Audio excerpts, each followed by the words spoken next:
우리 한번 우리 옆 사람을 축복하며 우리 인사합시다. 당신은 깨어있는 파수꾼입니다. 네, 우리 한번 옆 사람을 쳐다보며 유진 일사님 옆 사람을 쳐다보며 축복하며 한 번 더 고백합시다.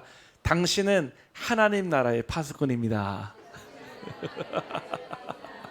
아멘. 네, 아니 성경책 찾느라고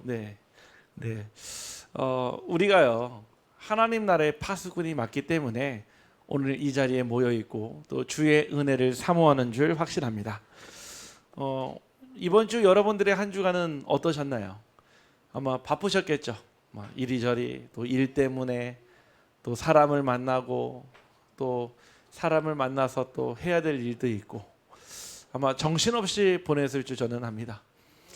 그 가운데 혹 하나님의 말씀이 나를 인도해서 이 자리까지 왔다라고 확신하십니까? 하나님의 말씀이 들려지고 하나님의 말씀이 믿어지고 하나님의 말씀이 깨달아질 때 정말 하나님이 여러분들을 사랑하시고 여러분과 함께 하시고 또 여러분을 인도하시는 줄 확신합니다. 잘 모를 수도 있습니다. 그냥 괜찮습니다. 왜냐? 우리가 언제까지 하나님을 필요로 합니까? 사는 날 동안입니다. 우리가 하나님을 10년 전에 만나나 20년 전에 만나나 어저께 만나나 지난주에 만나나 작년에 만나나 똑같이 하나님의 은혜가 필요합니다. 오늘 이 시간 하나님의 은혜로 치유받는 시간이요 하나님의 은혜로 세워지는 시간 되기를 주님의 이름으로 축복합니다. 오늘의 말씀은 치유의 파수꾼입니다. 분명 이번 주 우리 강단 말씀을 통해서 파수꾼이 누구인지 또 파수꾼이 하는 것이 무엇인지 여러분들이 계속 듣고 읊조리고 묵상하며 언약으로 붙잡았습니다. 그러면은 한 주간 만에 파수꾼의 사명이 아니라 우리 인생 전체가 파수꾼이 되어야 합니다. 그래서 파수꾼은 늘 깨어있는 자입니다. 파수꾼이요 깨어있지 않으면은 그 잠자는 사이에 무슨 일이 일어나는지 알 수가 없습니다. 이번에 안동 지역에서 좀 참 가슴 아픈 일이 일어났죠. 어떤 분은 괘씸하게 생각하는 분도 있고요. 어떤 분은 황당하다 생각하는 분이 있습니다. 학교에서 학부모와 교직원이요 학생의 성적을 올리기 위해서요 시험지를 유출하는 일이 일어났죠. 아마 그 부모는 자기의 딸을요 굉장히 사랑했을 거예요. 그렇기 때문에 자기의 딸의 그 성적까지도 사랑하지 않았겠습니까? 근데 우리가요 이 사랑이요 집착을 넘어서요 중독에 이르면 있잖아요. 뭐가 구분이 안 되냐? 기본과 상식이 통하지 않습니다. 아니 그 부모가요 그 딸을 너무나 사랑하기 때문에 오죽했으면 그 시험지를 빼돌려서까지 그 점수를 받고 싶어 하지 않겠습니까? 결국 결과는요 그 부모도 구속이 되고요 그를 도왔던 교직원도 구속이 되고 심지어는 그 딸까지도 피의자 신분으로 지금 검찰에 지금 수사를 받고 있죠. 사랑이요 너무 지나쳐 버리면 있잖아요. 결국 그 사랑은요 사랑이 아니라 집착이 되어버립니다. 이처럼요 우리가요 하나님의 사랑 아닌 다른 것으로 대체하면요 대체하는 것은 끝은 없습니다. 그 누구도 말려주거나 그 누구도 멈춰주지 않거든요. 오늘 저와 여러분이 하나님의 사랑으로 충분하며 완전하며 모든 것 되기를 주님의 이름으로 축복합니다. 그리고 마지막으로 한 번 더 축복하며 인사합시다. 하나님이 당신을 끝없이 사랑하십니다. 네, 사람들은 여러분들을 사랑 안 할지 몰라도요 하나님은요 그렇지 않습니다. 여러분들을 끝없이 원없이 한없이 사랑하시는 줄 확신합니다. 그래서요 지금도요 현장은 어떻습니까?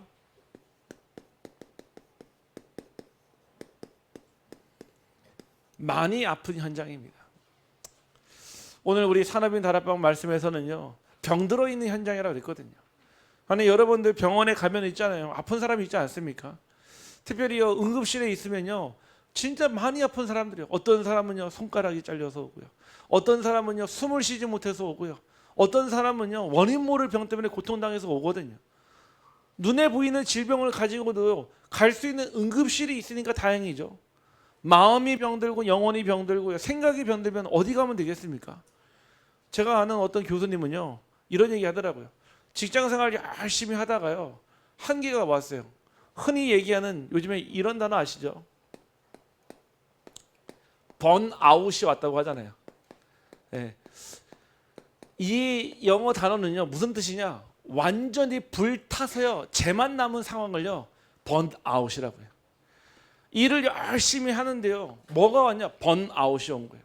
자기가 할 수 있는 것이 없고 이제는 더 이상 할 수 있는 능력이 없는 아무것도 없이 하얀 재와 같은 상태, 다 타버린 상태가 된 거예요. 그거 오니까요 다르긴 다르더라고요. 공부하러 오더라고요. 할렐루야. 이해되십니까?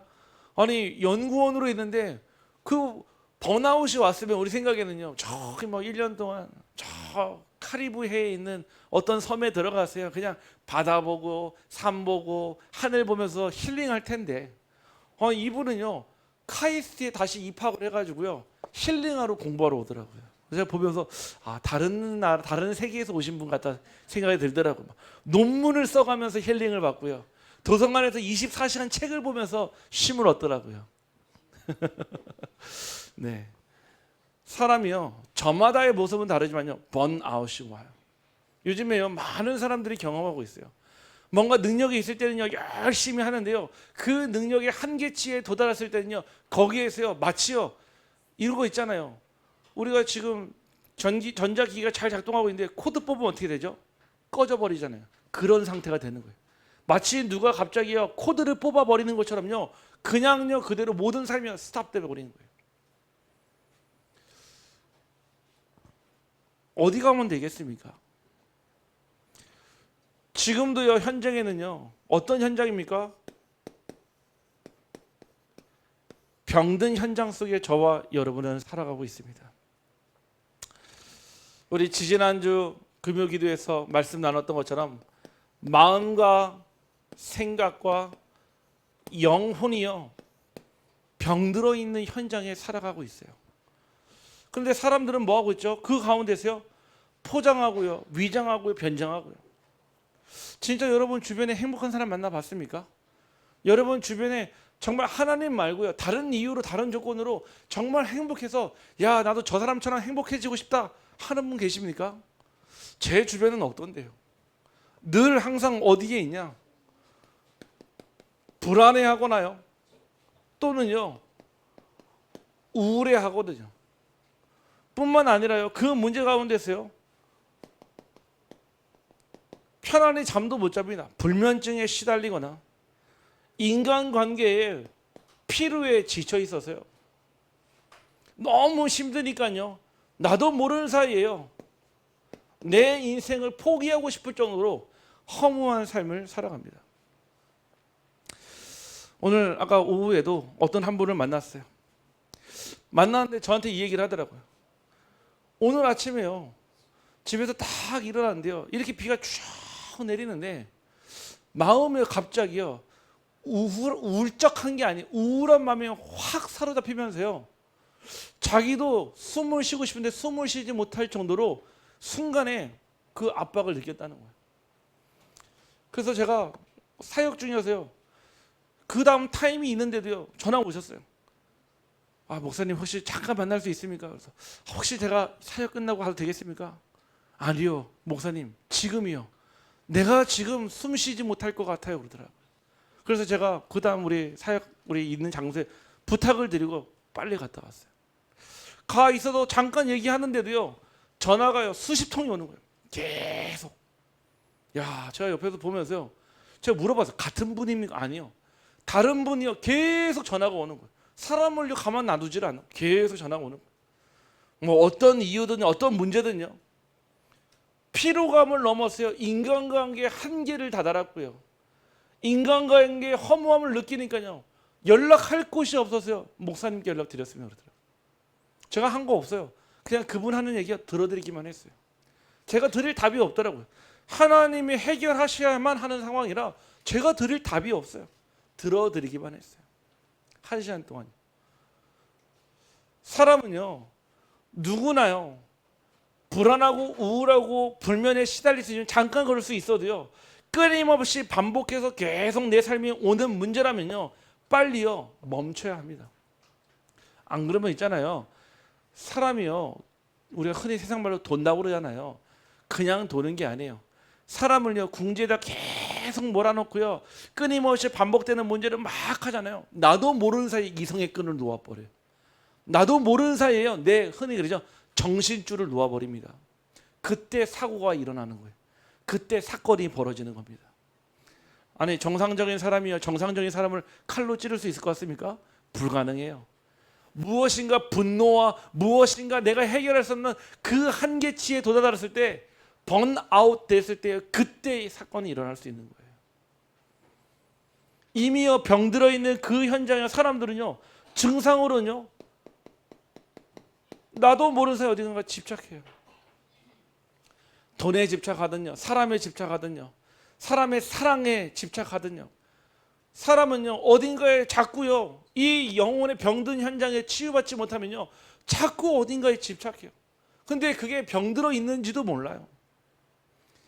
아니, 병원 가면 있잖아요, 환자하고 이렇게 상담하지 않습니까? 근데 뭐라고 합니까? 아유, 저는 문제 없는데요, 자꾸 어깨가 결려서 왔거든요, 그러거든요. 아유, 저는요 건강하게 왔는데 아무 이상 없거든요. 찍어 보니까요 암이라. 나는 내 입으로 괜찮다고 하지만요, 내 몸은요, 내 영혼은요 가면 갈수록 병들어가는 거죠. 뿐만 아니라 집착을 넘어서요, 결국은요 나도 모르는 사이에 중독에 빠지게 됩니다. 전에 한번 말씀드렸잖아요. 어떤 의사분이요, 수술 시간이요, 수면 시간이 부족하니까요 자꾸 수술해요. 집도 하는데 집중이 안 되는 거예요. 이분이요 더 맑은 정신으로 더 많은 사람을 살리겠다라고요 의료용 마약을 시작했는데, 하니까요 더 집중되는 거예요. 잠을 30분밖에 못 잤는데 12시간 수술을 해도 아무 문제가 없는 거예요. 점점 그 의료용 마약에 손대다 보니까요, 수술을 해서 많은 사람을 살린 줄은 몰라도요, 그 영혼은요, 그 사람은요 결국 마약 중독자가 돼버렸어요. 목적이 좋잖아요. 아니, 많은 사람 살리겠다라고 그 마약 했으면 이 사람은 봐줘야 되는 거 아닙니까? 아니요, 봐줄 수가 없어요. 이미 이 의사는요 마약 없으면 살 수 없는 그런 마약 중독자가 돼버린 거예요. 이유야 좋죠, 목적이 좋죠. 결국 집착과 중독의 문제와 결국 그 안에 해결할 수 없는 공허와 혼돈의 문제는요 점점 더 커집니다. 우리의 마음속에 있는 혼돈이요 작은 구멍이 아니라요, 점점 시간 지날수면요 그 혼돈의 구멍이 더 커집니다. 그런데 사람들은 뭐라고 얘기합니까? 그거는 그 사람의 환경의 문제라고 얘기합니다. 어떤 환경이요? 가정 환경이에요. 그 사람이 불우한 가정에 태어났고 부모님이 이혼을 했고 그 가정에 어려움이 있었고 그 가정에 부모님을 상처를 받았고 그 가정이 어려워서 그래. 사람들은요 환경 탓을 해요. 또는요 뭐라고 합니까? 친구를 잘못 만나서, 그때 좀 좋은 친구들, 괜찮은 친구들 틈바구니에 있었으면 안 그랬을 텐데 우리 아이는 원래 괜찮은데 나쁜 친구들을 만나서 오염됐다라고 생각해요.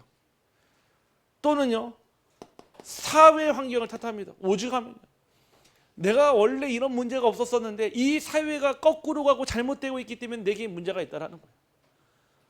많은 사람들은요 다 환경의 문제를 생각해요. 나는 아무 문제 없는데 내 주변이 문제고 저 사람 때문이고 저 환경 때문에 내가 이 문제에 있다라고 생각을 합니다. 또는요 뭐라고 합니까? 내면의 문제라고 생각해요. 그냥 사람 안에 있는 속 사람의 문제라고 생각해요. 조금 더 나은 답변이죠.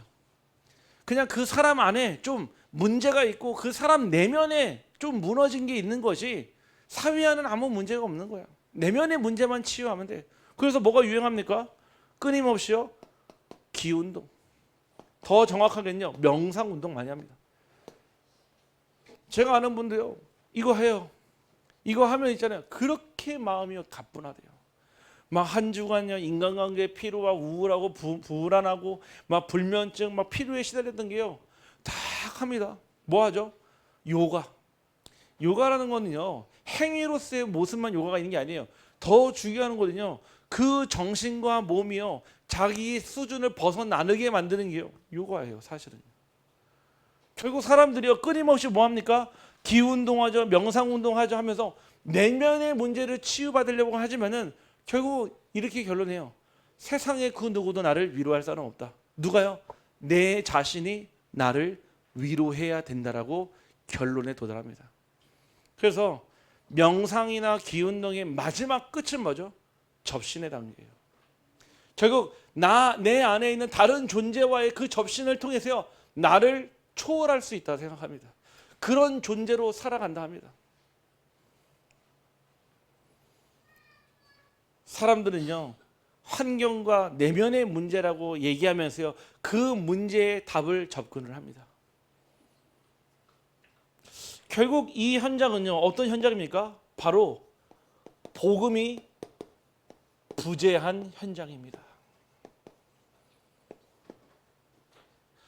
왜 세상이요 점점 시간이 지나면 지날수록 의학도 발전하고요, 과학도 발전하고 기술도 발전하고요, 심지어는요 사람들이 살아가는 의술도 발전하는데요 가면 갈수록요 왜 이 병든 현장은요 치유할 수 없을까요? 흔히 지금 가장 세계가 겪고 있는 세 가지 문제가요, 첫 번째가요 정신 문제예요. 두 번째는요 중독의 문제고요, 세 번째는요 자살의 문제예요. 아니 옛날 어려웠던 시절 있잖아요. 여러분들 보릿고개 다 넘으셨잖아요. 그때는요 사람들 자살 안 했다니까. 많이 안 했어요. 조선시대에 사람들 자살 많이 안 했다니까. 먹고 살기도 바쁜데 언제 자기 목숨을 끊습니까? 옛날 중세시대 때요 사람들 자살 많이 안 했다니까요. 아니 원래부터 자살을 많이 했다라면은 원래 인간의 습성이 그런가 보다라고 할 텐데 아니에요. 점점 시간이 지나면 지날수록 과학과 기술과 의학이 발전하면 발전할수록요 신학도 발전하면 발전할수록 사람들은 왜 정신 문제에 시달리고 중독 문제에 시달리고 자살 문제에 시달립니까? 왜 세상은 법은 왜 그 문제를 해결할 수 없는데요? 새 사회 시스템은요 왜 손 놓고 있는데요? 사람들은요 자꾸 다른 환경 탓해요. 내면의 문제라고. 아닙니다. 복음이 희미해지고 복음이 사라지며 복음이 부재한 현장의 특징입니다. 그래서 치유는요 반드시 나로부터 시작해야 합니다. 우리 옆 사람을 축복합시다. 치유는 바로 당신부터입니다. 치유는요 나로부터 시작해야 되는 거예요. 다른 사람 문제가 심각하다. 죄송합니다. 자기 문제가 더 심각합니다. 내 문제를 못 볼 뿐이에요. 다른 막 심각한 사람 보면요, 저 사람 복음 필요하다. 아닙니다. 내가 먼저 복음이 필요합니다. 그래서 오늘 본문의 말씀은요 에스겔서 말씀이에요. 에스겔은 누굽니까? 백성들이요 바벨론 포로로 끌려간 시기에 활동한 선지자예요. 그래서요 그 유다가요 막 죄악으로 물들어 있고요 가득하고요 많은 사람들이요 결국 하나님이요 포로로 끌려가게 만들었어요. 지금처럼요 4차 산업 시대에 포로로 끌려가게 하고요, 지금처럼요 AI 시대에요 포로로 끌려가게 만들고요, 포로로 끌려가는데 하나님의 말씀을 전달해 줘야 되는데 전달할 파수꾼을 하나님이 세웠는데 그게 바로 에스겔 선지자였습니다. 그래서 에스겔 선지자는요 망한 그 유다의 사람 백성들에게요 절망과 분노에 빠진 사람들에게요 하나님의 말씀을 전한 파수꾼이었습니다. 자, 그래서 이 에스겔서에서 이 에스겔 선지자가 오늘 본문을 통해 뭐라고 말씀합니까? 바로 이렇게 합니다. 가장 먼저 중요한 것은 바로 자신 치유가 먼저라고 얘기합니다. 우리 자신이요 먼저 치유를 받아야 돼요. 내 안에요 이미 다른 게 아니에요. 쓴 마음과 쓴 상처와 더 중요한 쓴 뿌리가 남아 있으니까요. 내 안에 쓴 마음, 쓴 상처, 쓴 뿌리가 치유를 받아야 되는 겁니다. 이것이요 내 안에요 무엇이요? 정리되지 않으면요 우리는 파수꾼의 사명을 감당할 수가 없어요. 이미 내 안에요 쓴 마음과 내 안에요 쓴 상처와 쓴 뿌리가 그대로 남아 있는데요. 이거를 가지고 다른 사람에게 어떻게 꿀송이보다 더 다른 말씀을 전할 수 있겠습니까? 내 안에 쓴 상처로 인해 쓴 상처가 묻은 복음이 전달되죠. 그래서요 오늘 본문 말씀에 전해 보면요. 에스겔서 3장 1절에서요. 4절 말씀에 이렇게 나옵니다. 또 그가 내게 이르시되 인자야 너는 발견한 것을 먹으라. 너는 이 두루마리를 먹고 가서 이스라엘 족속에게 말하라 하시기로 내가 입을 벌리니 그가 그 두루마리를 내게 먹이시며 내게 이르시되 인자야 내게 주는 이 두루마리를 내 배에 넣으며 내 창자에 채우라 하시기에 내가 먹으니 그것이 내 입에서 달기가 꿀 같더라. 그가 또 내게 이르시되 인자야 이스라엘 족속에게 가서 내 말로 그들에게 고하라. 뭐라고 하십니까? 에스겔 선지자에게 하나님의 말씀 두루마기를 이 두루마리를 어디다가요? 내 배, 내 창자에 먼저 넣으라고 하시는 거예요. 파수꾼은요 자신 먼저가 치유받아야 돼요. 파수꾼은요 먼저 내 배, 내 창자에 하나님의 말씀을 채워 넣어야 합니다. 그래야지 전달할 게 있지 않겠습니까? 우리가 꽹가리도 아니고요. 옛말이요 빈수레가 요란하다고 그랬어요. 하나님이요 주신 두루마리가요 이 말씀이요 내 안에 내 창자에 가득하게 될 때 뭐라고 합니까? 내 입에서 달기가 꿀 같더라. 하나님의 말씀이 여러분 입에 꿀보다 더 달기를 주님의 이름으로 축복합니다. 파수꾼에게 하나님의 말씀은요 꿀보다 더 달며 내 안에 채워지는 영의 양식입니다. 그래서 이 시간은 어떤 시간입니까? 바로 하나님 앞에 멈추는 영적 리셋 타임이라. 내 자신을 멈출 뿐만 아니라 하나님의 것으로 채우는 시간이요 바로 영적 리셋 타임이에요. 아니 여러분들 핸드폰이 망가지거나 가전기가 망가지면 어떻게 하죠? 리셋 누르잖아요. 어떻게 되죠? 공장 초기화 됩니다. 이 제품이요 공장에서 처음 나왔을 때처럼요 싹 지워져요. 바이러스도 없어지고요 그 안에 잘못 만들어진 오류도 없어지고요 뭐가 되죠? 다시 공장에서 나온 것처럼요 하나님의 형상으로요 회복되는 영적 리셋 타임이 있기를 간절히 원합니다. 그래서 이번에 우리 랩런트들과 함께 여름 성경학교 때 이거 하겠다는 거예요. 겉으로 보기에는요 그냥 맛있는 거 먹고 노는 것 같지만 아닙니다. 우리 후대들과 함께요 만민을 위해 기도할 수 있는 영적 리셋 타임을 딱 준비하는 거예요. 다른 말로 영적 리모델링 시간입니다. 아니 리모델링 할 때 그 집에서 못 살잖아요. 잠깐 나와야 되잖아요.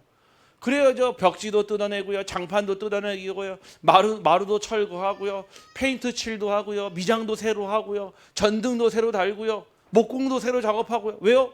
리모델링 해야 되니까요. 우리 이번 썸머스쿨 때 우리 랩런트들이 이 학기를 위해 도전하며 영적 리셋 타임 리모델링의 시간을 갖기를 주님의 이름으로 축복합니다. 그래서 에스겔도 먼저 하나님의 말씀을 먹었어요. 하나님의 말씀을 먹고 자기 안에 쓴 마음과 쓴 상처와 쓴 뿌리를요 정리한 다음에 이 파수꾼의 사명을 감당했습니다. 하나님은요 무너진 자를 다시 먼저 회복시키시고 다시 세워 보내십니다. 이게 하나님의 방법이에요. 예수님이요 이 땅에 오셔가지고요 3년 반의 공생애를 하면서 그 시대에 당대에 왕을 부르고 제사장을 부르고요 그리고요 뭐 어마어마한 사람들을 부른 적이 없어요. 저 갈릴리 저 시골에요 누구요? 제자들을 부르셨어요. 그 제자들을요 세우고요 함께 있고요 그리고 뭐 했죠? 하나님의 말씀을 치유하시고요 제자로 다시 파송하셨습니다.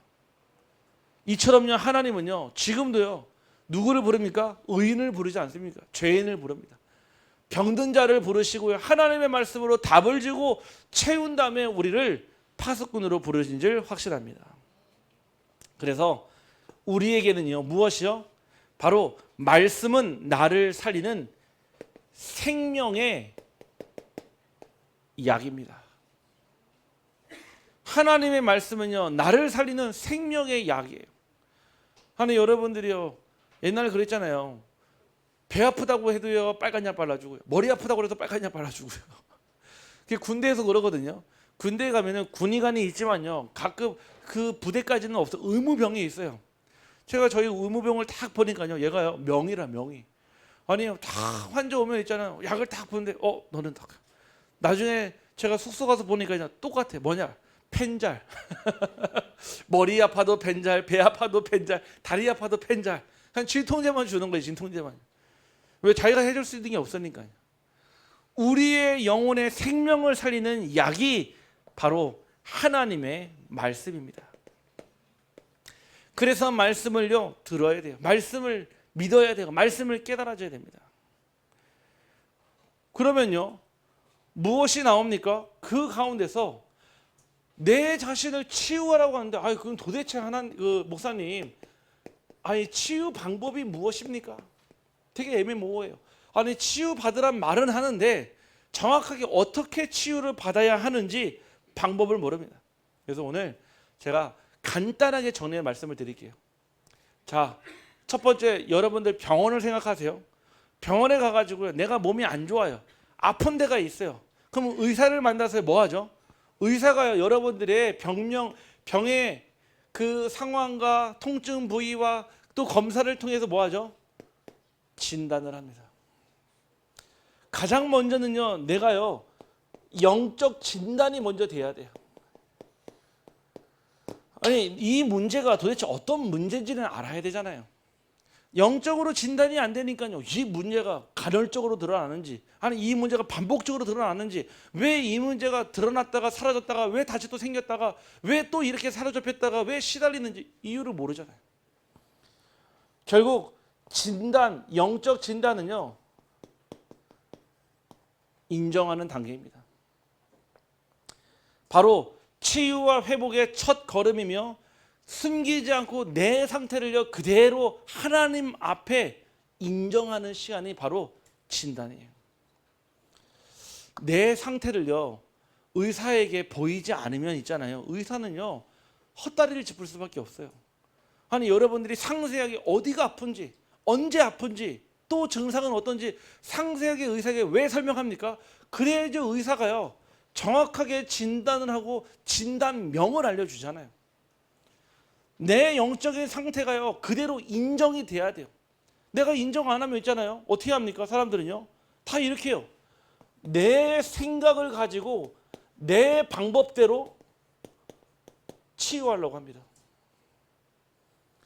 분명히 영적 진단을 받아야 되는데 무시해버린 거예요. 의사 필요 없어, 의사 다 돌팔이야, 다 돈 벌어 먹으려고 하는 거야, 내가 내 몸을 제일 잘 알아, 이런 사람이 있거든요. 그런 사람은요 절대 병원 안 갑니다. 특별히 남자들이요 나이가 들면 들수록 더 안 갑니다. 왜냐? 고집이 더 강해져요. 인정을 안 해요. 내 몸은 내가 제일 잘 알아. 알기는요 개뿔, 하나도 모릅니다. 병원 가봐야 된다니까요. 내 생각대로 내 방법을 쓰니까요 치유 안 됩니다. 예전에 어떤 우울증 가지신 분을 만나 사역하는데요, 야 이분이요 이제 제가 꼭 안내하는 게 있어요. 약을 드시는 분한테는 반드시 병원에서 안내한 그 약을 꼭 그 시간에 맞춰서 드시라고 얘기를 해요. 아무리 정신과 약이라도요. 왜냐? 어떤 의사가요 그 사람을 죽이려고 그 약을요 처방하지는 않거든요. 살리려고 하죠. 조절하는 거죠. 근데 어떤 그분은요 처음에는 그 말을 듣고 잘해요. 그런데 증상이 좋아지거든요, 약을 먹으면서. 또 영적인 지도를 받으니까요. 그럼 뭐냐? 꼭 약을 빼먹어요. 일부러요. 왜? 자꾸 이 약을 먹으면 처진다는 이유로 이 약을 먹으면 자꾸 뭔가 내 삶이 마비가 되는 것 같으니까요 자기 마음대로요 안 먹었다 먹었다. 그러니까요 또 뭐하죠? 다시 또 한계가 오는 거예요. 이거를 계속 반복을 하더라고요. 저는 반드시 말씀드립니다. 약을요 정해진 시간에 복용 지도 받은 대로 꼭 먹으라고 했나요? 아니면요 내 생각대로 내 방법대로 절대로 불가능합니다. 열왕기상 19장 4절 말씀에 누가 등장합니까? 바로 엘리야 선지자입니다. 엘리야 선지자가요 갈멜산에서요 850명의 그 거짓 선지자들과 전투를 끝내서 승리했어요. 그러니까 이 아하방과 이세벨 여왕이요 더 죽이겠다고요 방백을 붙이고 이제는요 그 원티드 지명수배를 때려버리니까요 로뎀 나무 밑에 엎드려서 엘리야가 이렇게 얘기합니다. 자기 자신은 광야로 들어가 하룻길쯤 가서 한 로뎀 나무 아래에 앉아서 자기가 죽기를 원하여 이르되 여호와여 넉넉하오니 지금 내 생명을 거두시옵소서. 나는 내 조상들보다 낫지 못하나이다 하고. 이거는 불신앙이 아니에요. 자기 있는 모습 그대로를 하나님 앞에 인정해버린 거예요. 내가 두려웁니다. 지금 나를 죽이려고 군사들이 오고 있고 저 왕과 여왕의 눈을 시뻘겋게 들고 나를 죽이려고 하는데 난 무서워요. 하나님 나 데려가 주세요라고 자기 상태를 그대로 인정해버린 거예요. 이게 어리석어 보입니까? 아니에요. 우리는요 하나님 앞에요 내 모습 그대로 보여드려야 됩니다. 부족하면 부족한 대로, 연약하면 연약한 대로 하나님 앞에서는요 그 어떤 세상 만물도 감출 것이 없습니다. 우리 한번 옆 사람을 축복합시다. 당신 모습 그대로 하나님께 드립시다. 네, 하나님은요 여러분들이 포장한 것을요 기뻐하지 않습니다. 여러분들이 잘하는 척, 여러분들이 믿음이 있는 척, 여러분들이 뭔가 하는 척 아니요. 하나님은 안 속는다니까요. 있는 모습 그대로. 그리고 찬양이 있잖아요. 내 모습 그대로 받아주소서, 내 모습 이대로 사용하소서. 내 모습 그대로예요. 우리는요 자꾸 뭘 더 하려고요. 그러니까요 뭐가 안 되냐, 진단이 제대로 안 되는 거예요. 아니 아프면 아프다고 얘기를 하고요, 힘들면 힘들다고 얘기하고요. 내가 안 되는 쓴뿌리, 쓴마음, 쓴 상처가 있다면 하나님께 있는 그대로 구하기를 바랍니다. 그거 인정이 안 되니까요 무엇이 안 됩니까? 두 번째가 안 되는 거예요. 아니요 아무리 명의가요 진단해 줬어요, 심지어는 처방해 줬어요.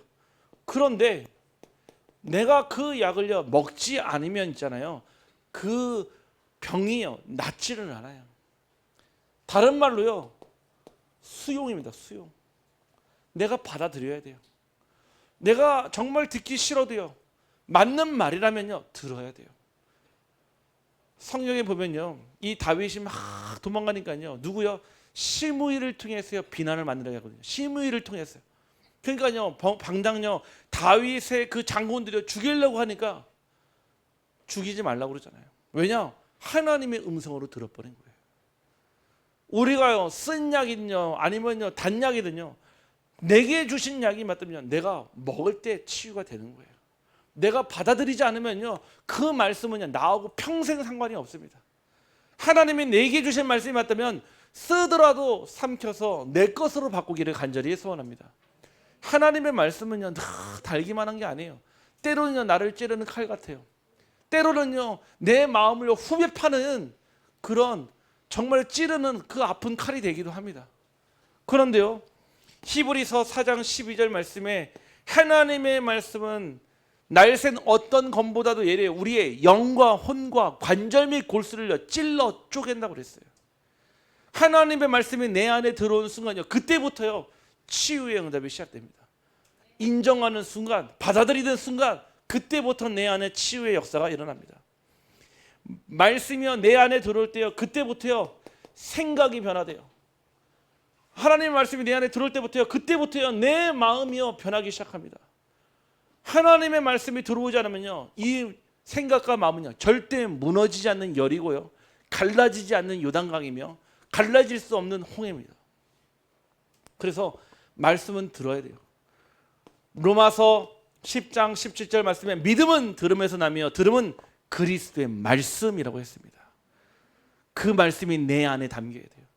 그 말씀을 내 입으로 고백하고 마음으로 고백하고 입으로 시인할 때 내 생각과 마음에 하나님의 말씀이, 하나님의 음성이 들리기 시작합니다.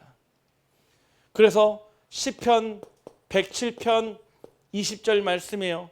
그가 그의 말씀을 보내어 그들을 고치고 했거든요. 하나님의 말씀을 보내서 그들을 고치신다는 거예요. 저는 지금까지 부족하지만요 하나님의 말씀에 들어가는 곳에 치유되고 회복되고 소생케 되는 것을 너무 많이 봤어요.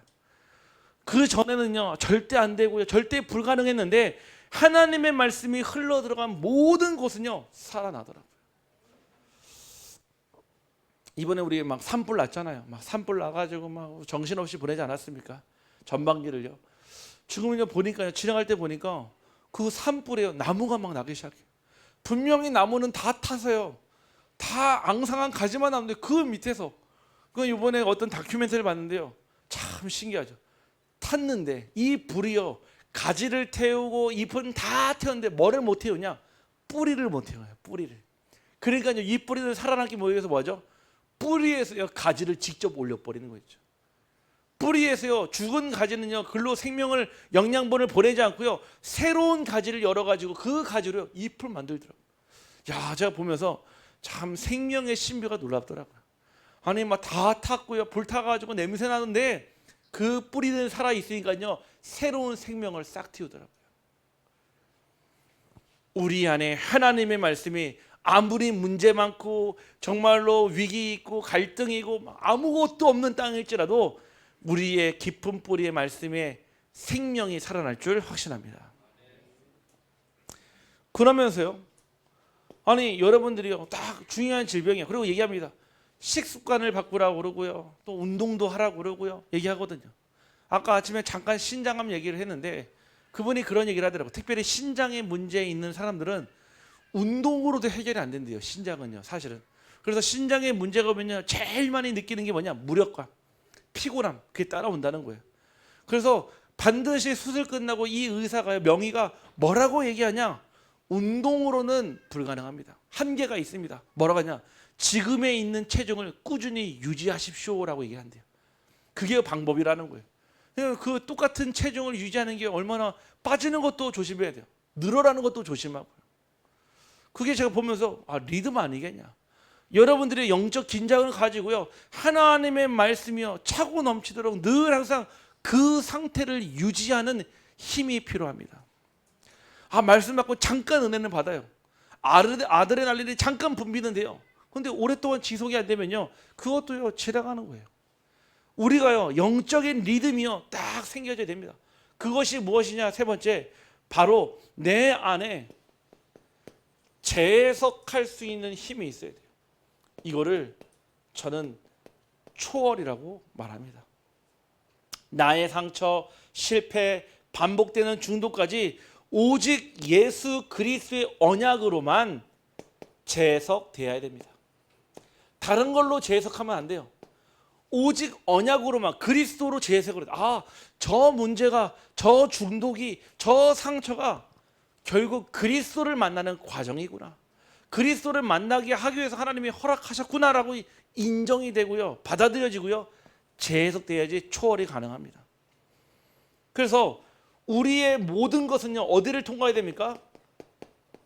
그리스도의 십자가를 통과해야 돼요.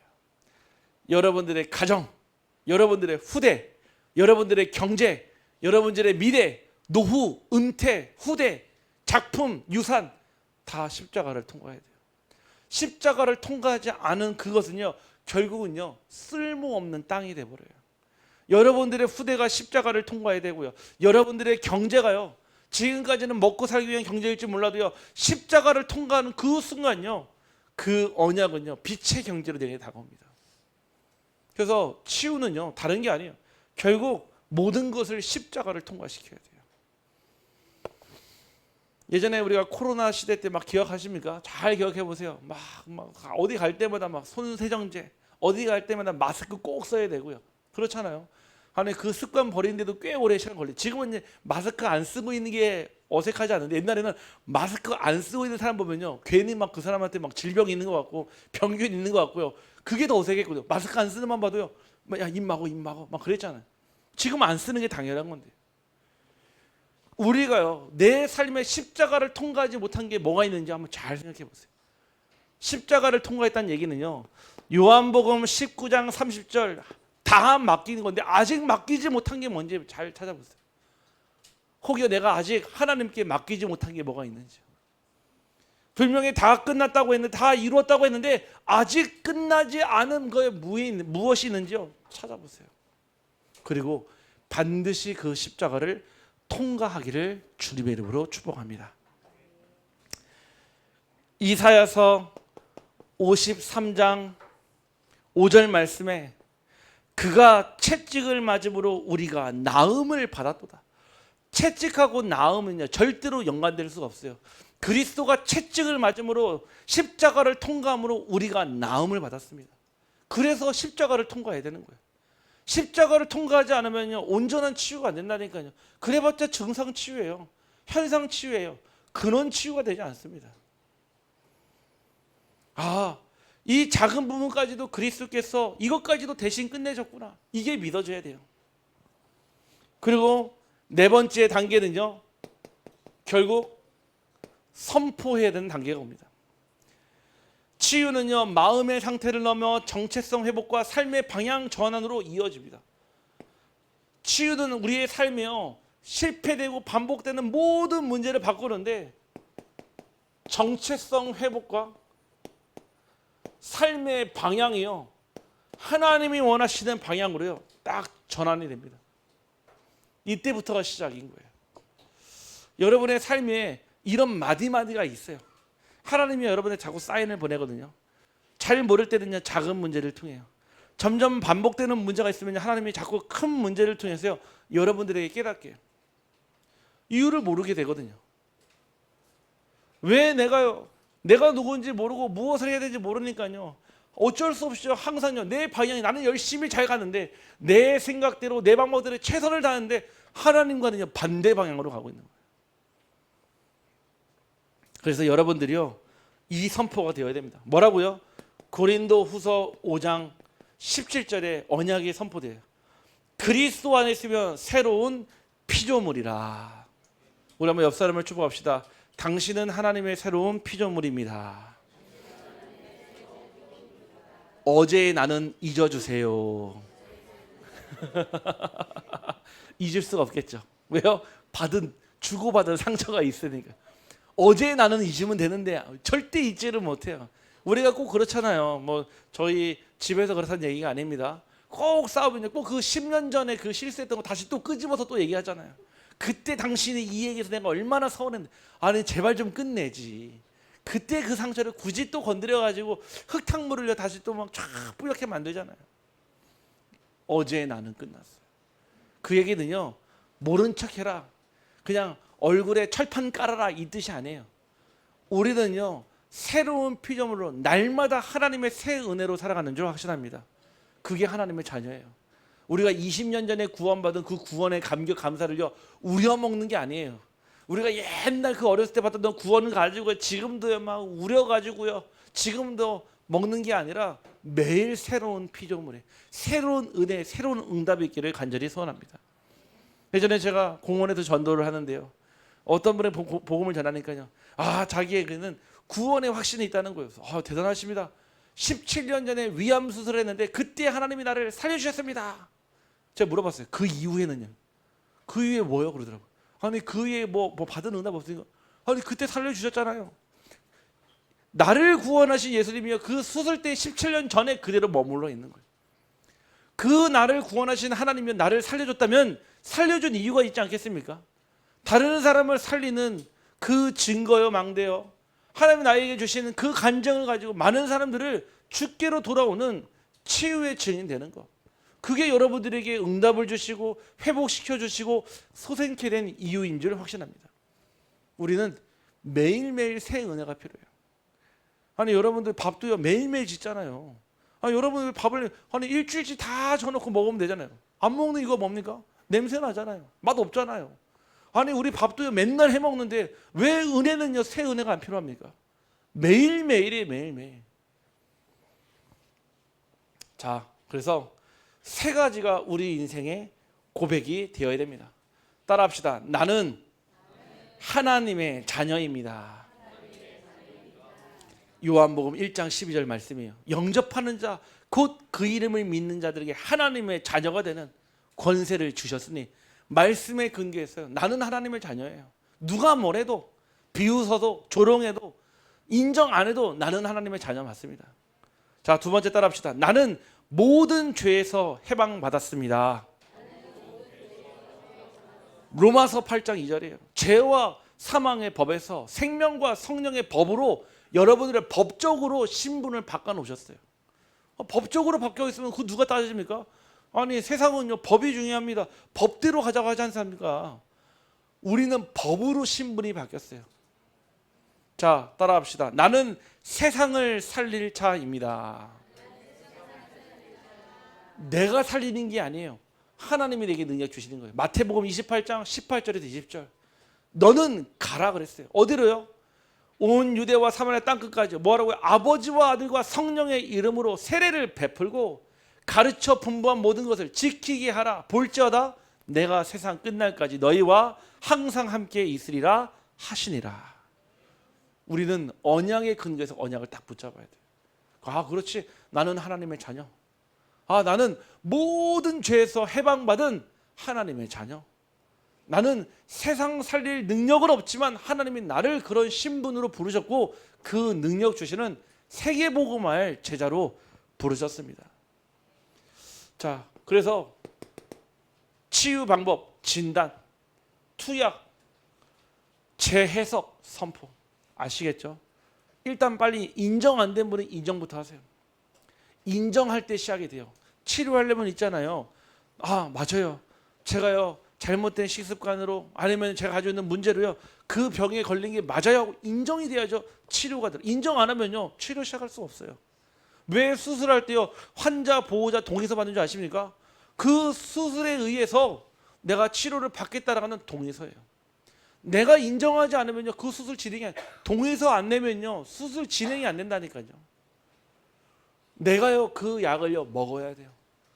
약을요 어떻게 먹습니까? 복용지도 해주잖아요. 약사가요 하루에 3번 식사 후 드세요. 또 밤에는 이 약 드시고 점심에는 이 약 드시고. 왜 안내합니까? 자세하게 안내는 이유는요 그대로 하라고요. 그대로 하지 않으면 안 되니까요 그 복용지도를 따라야 돼요. 내 생각 내 방법대로 자기 맘대로 섞어서 먹으면 안 됩니다. 무엇을 조심합니까? 치유는요 절대 하루아침에 되지 않습니다. 그래서 작은 실천을요 어떻게 해요? 매일 반복하는 것이 중요합니다. 여러분들에게 큰 것을 하라면 못할 거예요. 작은 실천을요 매일 반복하게 되면요 그곳에서요 치유의 응답이 나옵니다. 그래서 그 안에요 중요한 여러분들의 생각에 뇌의 패턴이 바뀌어야 돼요. 뇌는요 학습해요. 우리의 뇌는요 학습 기능이 있어요. 내가 꾸준히 반복적인 기능을 하면 어떻게 되죠? 뇌는요 그대로 하려고 하는 습성이 있어요. 내가요 작은 실천을 매일 반복하면요 뇌에서 그 패턴을 인지를 딱 합니다. 아마 그런 거 경험하실 거예요. 새벽 기도를 가려면 어떻게 하죠? 알람을 맞춰놔야 돼요. 그런데요 그거를요 1달, 2달 넘게 하면 어떻게 하는지 아십니까? 알람을 만약에 4시 반에 맞춰놨는데요 4시 반 전에요 4시 한 25분쯤에 딱 깨어나요. 신기하죠? 아니 여러분에게 뭐 초능력이 생겨서 그런 게 아니에요. 여러분들의 뇌가 인지하는 거예요. 아 지금 우리 주인이 저 힘든 몸을 이끌고 새벽 기도를 나가려고 하는구나. 나는 일어나야 되겠다 하고요. 뇌가 학습하고 패턴을 기억해서요. 알람이 울리기 전에요. 눈이 번쩍 띄어지는 거예요. 아시겠죠? 뇌의 패턴을 바꾸면요. 삶의 패턴을 바꿀 수 있습니다. 여러분들이요. 작은 실천을요. 꾸준히 매일 반복하면 있잖아요. 뭐 어떤 일이 아니야. 거기에서요. 치유의 증거뿐만 아니라 뇌의 패턴과 함께 생각의 습관이 바뀝니다. 저도 그랬어요. 저는 예전에 부정적인 사람이었어요. 무엇 때문인지 몰라도요. 항상 보면요.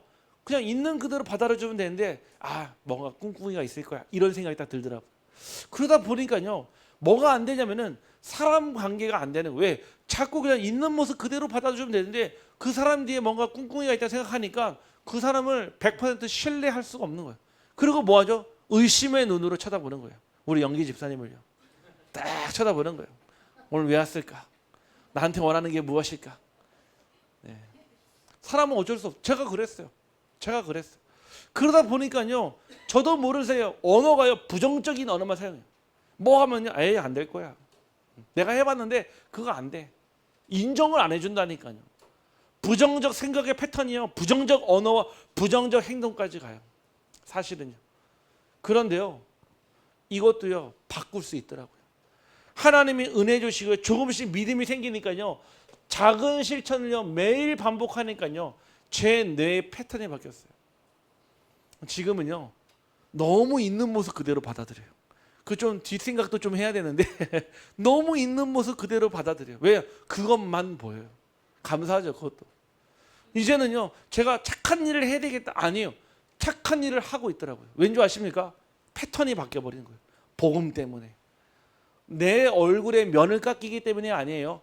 복음에 혹여 기스날까 봐. 나 때문에 복음에 혹시 목사가 저래? 하나님 믿는 사람이야? 이분요 얼마나 창피합니까? 내가 창피한 게 아니에요. 하나님이 얼마나 나를 창피하겠습니까? 뇌의 패턴을 바꾸니까요 생각과 생각의 습관이 바뀝니다.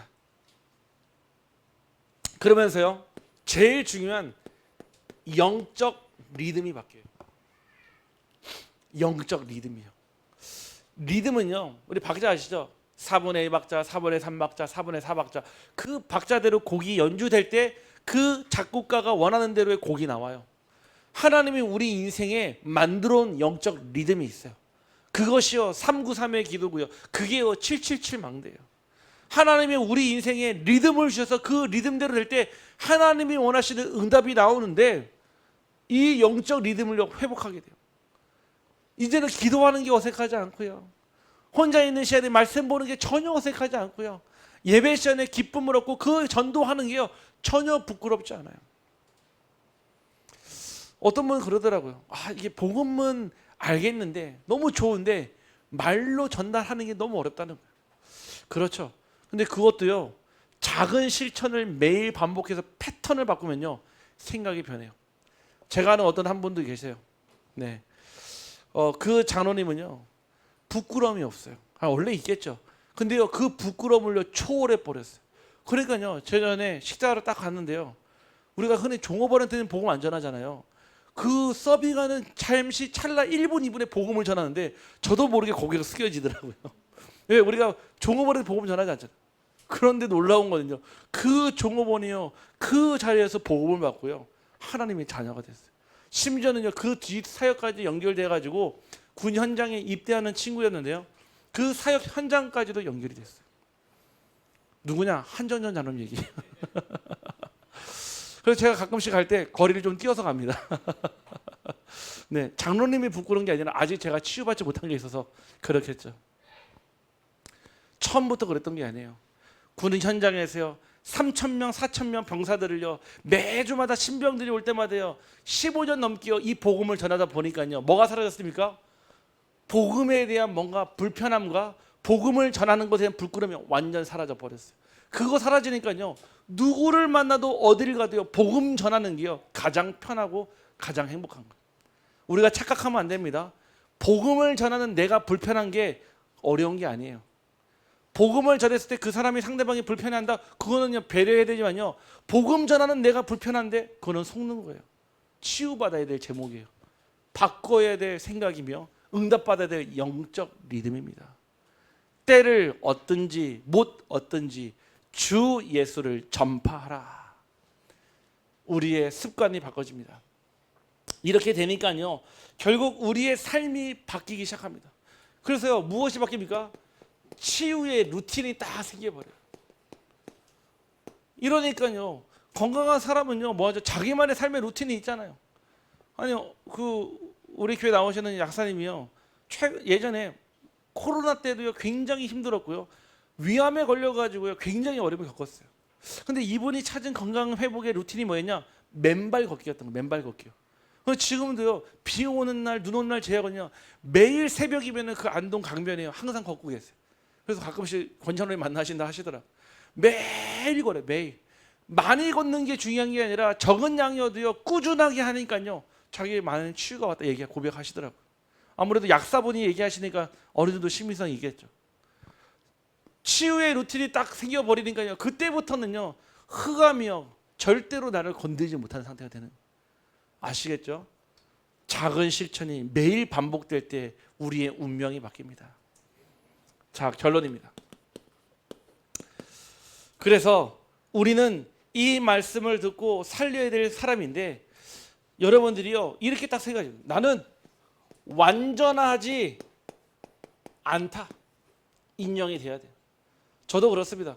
저는 완전하지 않아도 괜찮습니다. 왜? 내 안에 계신 하나님이 완전하시니까요. 내 안에 계신 하나님이요 나보다 완벽하기 때문에 저는 완전하지 않아도 돼요. 여러분들이 완벽하려고 하지 마세요. 여러분은 절대로 완벽할 수 없어요. 미완성이에요. 불완전입니다. 왜냐? 그래야지 그리스도가 오셔서 완성이 되는 거예요. 완벽해지는 겁니다. 근데 우리 자꾸 결점이 없으려고요. 실수 안 하려고요.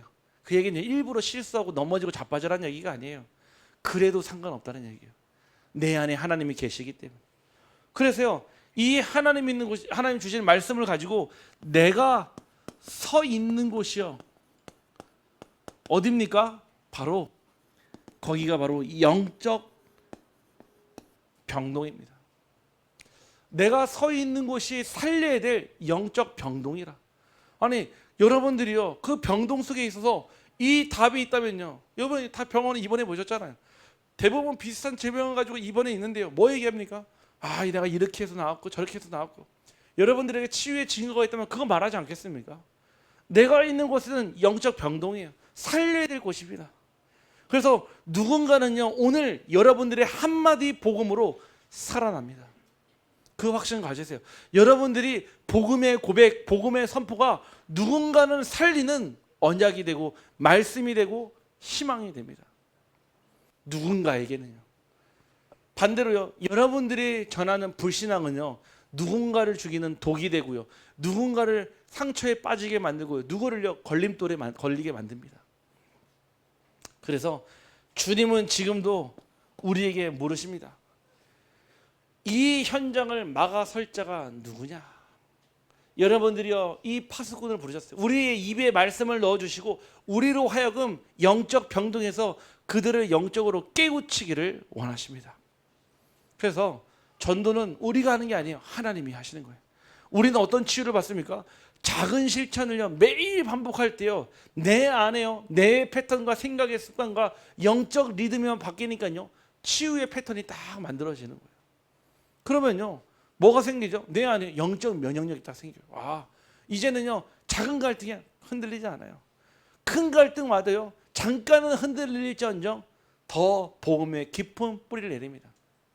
그래서 비온 뒤에 땅이 굳는단 말이 있지 않습니까?